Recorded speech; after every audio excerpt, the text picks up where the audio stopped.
For many foreigners living in Moscow, their favorite department store is right here in Helsinki. It's called Stockmann.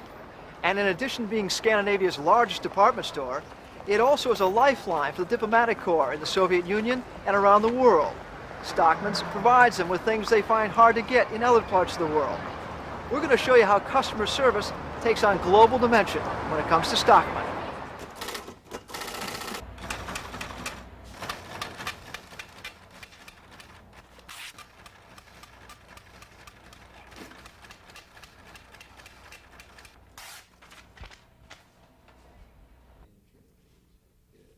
Men god såstil.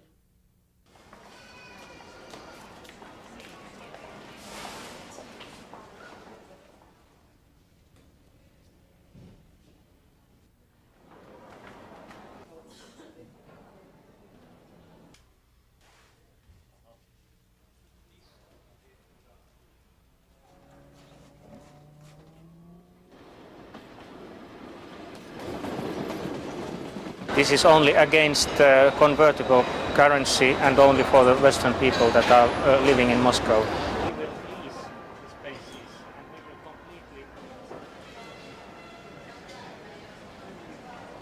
Have you ever had an instance where the Soviets cut back on the service, where they didn't want these supplies coming in? We have never had any problems with the Soviet authorities. On the contrary, we have a quite good relationship, and they have many times asked us to improve the services to the diplomats staying in Moscow.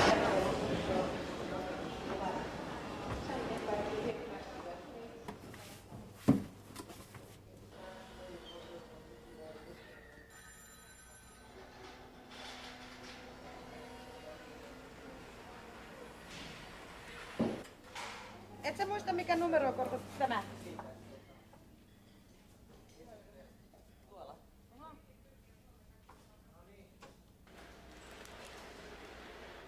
That was enough. And now I go with, oh well, cornflakes I must take. What is the one item that most people get? Almost every order, there's always what? Milk? Milk, yogurt, bread, cheese, ham. Those are going always.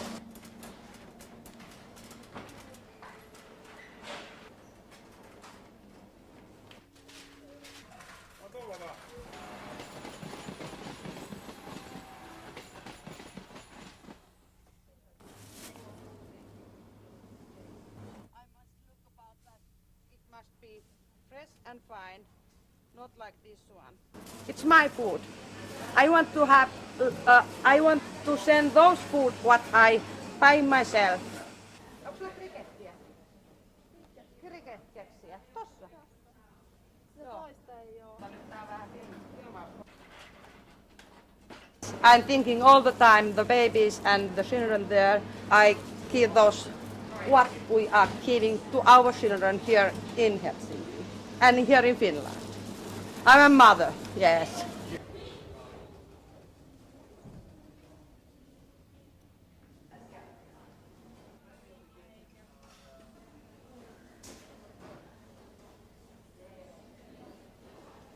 And then I have here meats.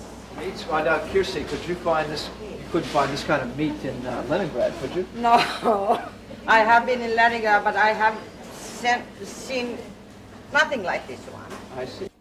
250 grams, it's okay. Kupla. Ala? They can ship ice cream to Moscow? Yes.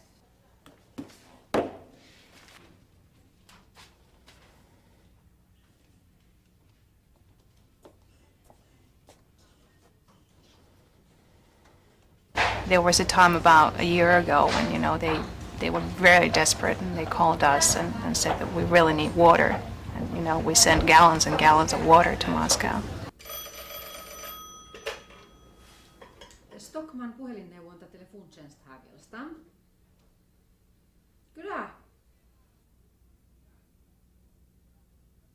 Färdigt vandräktlaks eller kallrötlaks. Does your hotline ever ring with someone calling from Moscow saying, it didn't work. We got the wrong sauce or the wrong recipe, or we got the wrong ingredients. Yes, that can happen. Yes. How does that happen? Then we have forgotten to send the recipe. You know, usually we try to write a small notice how they shall make this Waldorf salad. And if I forget that, then I get a phone call. What shall I do with these things?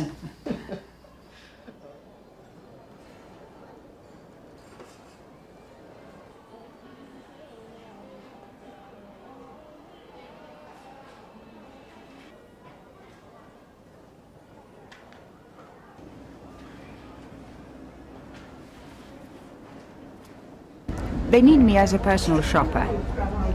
There are lots of people who don't see the importance of time, or they don't have the interest or desire to do their shopping themselves, and also they feel they need some help. I think that the people in Soviet Union, the authorities in the Soviet Union, they have a big challenge to improve their own shops and own boutiques also there, and this is a good example for them how to do it.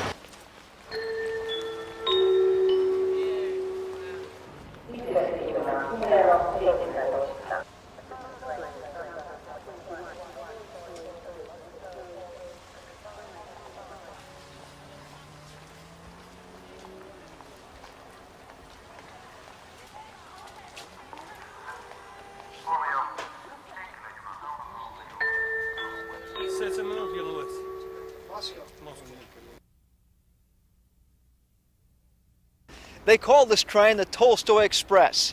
It leaves Helsinki every night at 5:05 and arrives the next morning in Moscow. And that's where our story continues with Soviet correspondent Pavel Korchagin. Stockmann is a well-known European chain of stores. Recently they opened a couple in Moscow. Naturally, hard currency only. The notice is displayed in the open, not the goods.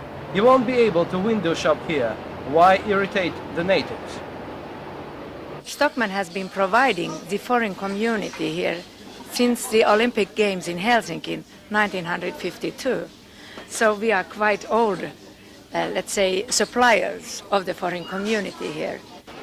Stockmann in Moscow has everything what an ordinary Soviet store lacks. From heavy-duty detergents to imported liquor, fresh exotic fruits and vegetables, and gourmet food. The best quality, unlike in the Soviet stores, is guaranteed.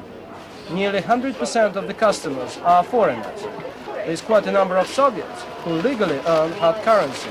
Diplomats, writers, artists, and so on, but you won't see them here. Stockmann in Moscow doesn't accept cash, only credit cards. How many Soviets have credit cards? By the way, do you know how many Soviets have credit cards? Have you met any?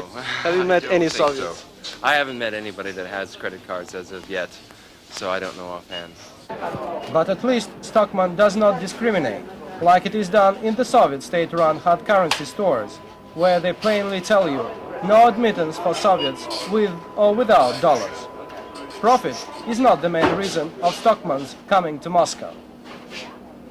Well, let's say the first thing is, of course, it's an image question of our company to be in Moscow.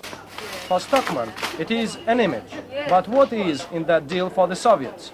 I know an American who for several years tried to sell foreign stuff for rubles and couldn't get the deal through. So what is the secret of Stockmann's success? What did they hook the Soviets on? The Soviet-Finnish joint venture is working on to reconstruct in the future the main department store GUM. That is the main reason why this Kalinka is existing. And we are the operative shopkeepers in these facilities, and the Soviet part will get then, of course, a profit of it. At the moment, they have a small shop on GUM's premises. Not a lot of foreigners know about it, and now it stays nearly empty, in sharp contrast to what is happening outside of its doors. Imagine what would happen if all these people could buy with their rubles at Moscow Stockmann. They would tear it up in less than a minute, leaving nothing at all to foreigners. But they shouldn't worry. With their rubles, Moscow buyers cannot do it. This is a 3-ruble banknote. On its face it says, the Banknotes are issued by the Soviet Treasury. They are insured by the whole property of the USSR and must be accepted everywhere in the country by all institutions, enterprises and all individuals according to its face value. The question is it true? Unfortunately, we still have a very long way to go to convert this incantation into reality.